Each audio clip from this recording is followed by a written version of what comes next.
जय हो भोजपुरिया समाज। जी हाँ, तो अब की बार भोजपुरिया फैंस नया एवं बड़ा जानकारी की रिपोर्ट लेके आइल बानी। साथ ही साथ सबसे बड़ा खुशखबरी की रिपोर्ट। जी हाँ, 2020 छठ शो से जुड़ल बड़ी रिपोर्ट जोन की टीवी पर भी 4 अलबा चले, जोन की ऑफिशियल अनाउंसमेंट हो चुकल बा, जिसमें कि नया स्टार का देखत हो।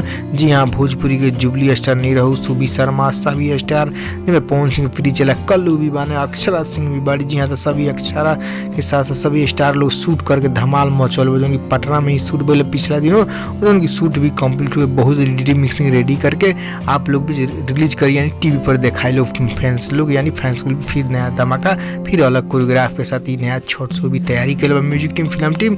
जी हाँ, तो ये शो खतरा काफी बड़ा प्रोजेक्ट बा, महंगा शो भी बटे। उनकी लोकेशन भी देखो तो बैकग्राउंड जितना बा काफी बड़ा हलचल वाला बा।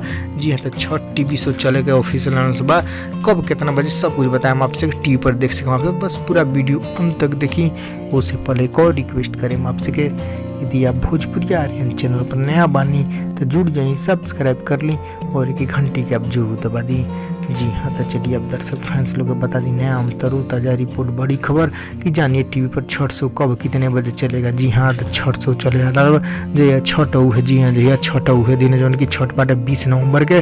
जी हाँ, 20 नवंबर के जौन की 20 नवंबर शाम 5 बजे। जी हाँ, 20 नवंबर को शाम 5 बजे छठ शो चली। नया स्टार का नया धमाका फिर जम के खुद। जी हाँ, तो चैनल के भी नाम जानिए कोना टीवी पर चल। जी हाँ, टीवी चैनल का नाम बटे बिग गंगा। जी हाँ, बिग गंगा टीवी चैनल पर चली 20 नवंबर को शाम 5 बजे छठ के दिन ही। जी हाँ, छठ के दिन लौटाने की सुबह शाम के आप लोग देखें, खूब आनंद लें, खूब नया कोरियोग्राफ के साथ नया शो टीम अपन एडिटिंग मिक्सिंग कर ही रहा बा और जम के आप लोग प्यारे से बचाएं। तो खबर को लाइक शेयर कर दें और आप लोग देखें नहीं कि ना छठ तो जरूर बताएं।